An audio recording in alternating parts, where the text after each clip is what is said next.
여러분에게 어떤 일들이 빨리빨리 진행되지 않는다고 너무 낙심하지 않았으면 좋겠어요. 그리고 너무 조급해하지도 불안해하지도 않았으면 좋겠습니다. 전에도 말씀드렸지만 나의 시간과 하나님의 시간은 다를 수 있습니다. 그리고 나의 계획과 시간보다 하나님의 계획과 시간이 더 온전하고 더 완전하고 더 아름다운 계획과 시간입니다.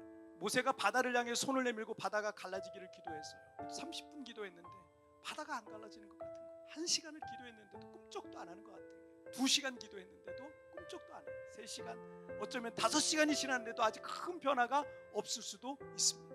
하지만 그럼에도 불구하고 변함없이 믿는 게 진짜 믿음인 거예요. 모세는 물이 갈라질 때까지, 그리고 다시 물이 합해질 때까지 기도하고 또 기도하고 기다리고 또 기다렸던 것입니다. 여러분이 어떤 일을 시작했는데 빨리 어떤 성과와 결과물이 없다고 낙심하지 마십시오. 여러분이 기도하고 있는데 하나님께서 빨리 응답해 주시는 없는 것 같다고 기도를 포기하지 마세요. 바다의 밀물과 썰물은 한순간에 이루어지는 게 아니에요.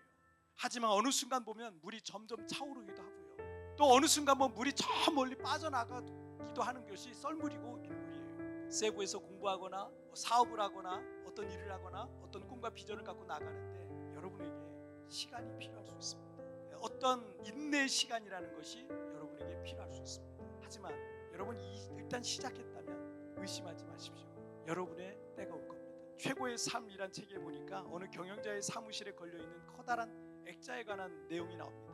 그 액자는 해변에 좌초된 큰 배의 그림이 있었고요, 그 배는 모래톱에 푹 박힌 듯 움직이지 못하고 있었습니다. 그 배는 마치 죽은 듯하고 그의 시대는 끝난 것 같고 더 이상 어떤 소망도 없어 보였습니다. 그런데 이 그림에 이런 글귀가 써 있었어요. 바닷물이 다시 들어오면 좌초되었던 배가 다시 그 목적을 찾게 되리라. 배가 있어야 할 곳으로 돌아가리라.